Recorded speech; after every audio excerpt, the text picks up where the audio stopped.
शंखी चक्री च नंदकी श्रीमान नारायणो विष्णुर्वासुदेवोऽभिरक्षतु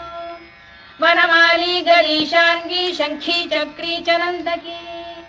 श्रीमान नारायणो विष्णुर्वासुदेवोऽभिरक्षतु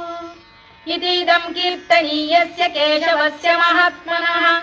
नाम्नां सहस्रं दिव्यानामशेषेण प्रकीर्तितम् य इदं शृणुयात् नित्यं यश्चापि परिकीर्तयेत् नाशुभं प्राप्नुयात् किञ्चित् सोमुत्रेह च मानवः वेदान्तको ब्राह्मणः स्यात् क्षत्रियो विजयी भवेत् वैश्यो धनसमृद्धः स्यात् शूद्रः सुखमवाप्नुयात्